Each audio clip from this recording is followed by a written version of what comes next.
In question 19, a is equal to -5 and b is equal to -2. We have to work out the value of 2a squared plus 6b. So our first step is to use substitution.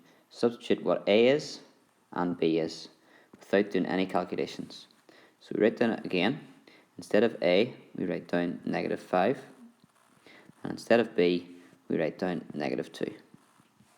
We then need to use our order of operations, or as you might think of it as your BIDMAS.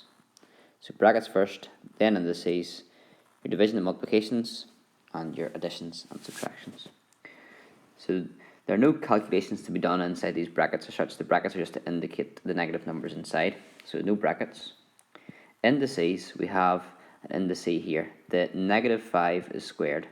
The a is squared. Notice not everything is squared, just the a. So we're just squaring -5. And that means you're doing -5 times -5.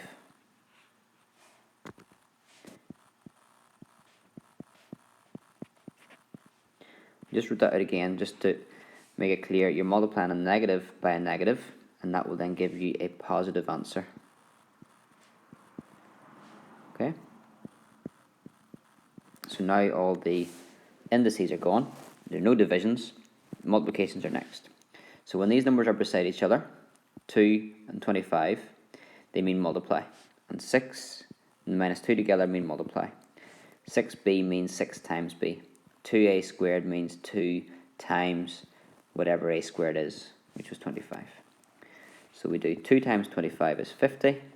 6 times -2 actually gives you a negative answer, a positive 6 multiplied by -2 gives you negative, and then 6 2s are 12. So 50 minus 12 gives you 38.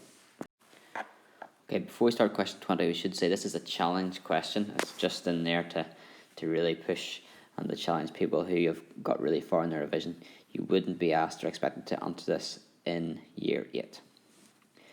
I am thinking of a number. When I subtract 25 from my number, then square the answer, I get the same result as when I square my number, then subtract 25 from the answer. By forming and solving an equation, find my number. We might be able to form an equation. Solving it would need techniques used in 2nd and 3rd year. So let's try and form it. When I subtract 25 from my number, we call the number x and subtract 25 from it, then square the answer.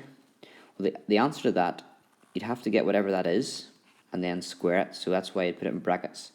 By putting it in brackets, it means that you'll work out that first and then you'll square. Because remember, with BIDMAS, you do the brackets first. So I subtract 25 from a number, get the answer and square it. I get the same result as, or it is equal to, when I square my number, so x squared, then subtract 25 from the answer, so minus 25. At this stage, it would just be a little bit of trial and error for you to think, what number could I possibly put in for x where the left is going to equal the right? Any tips that I could give you? I'm not sure. I would just work about with a number, try it first of all, and go, well, if I put in 0, what happens when I put in 0? If x equals 0, that would be minus 25 squared equals 0 squared minus 25. This one's going to be far bigger. -25. The negative squared is going to be positive. 25 squared is going to be 625, so far too big. So that's not going to work. I then try and let's make the number a bit bigger. X is 10. That would be 10 minus 25, and then square that. How would that compare to getting 10 squared and taking off 25? Well, when you work out the bracket, 10 minus 25 is -15, and squaring that always gets positive when you square it, so 225.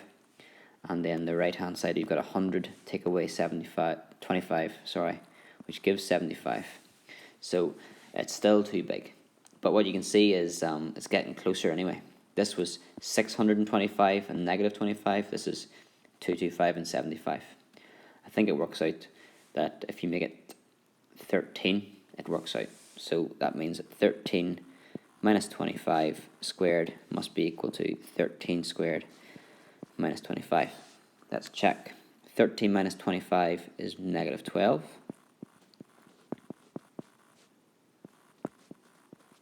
And then negative 12 squared would be 144.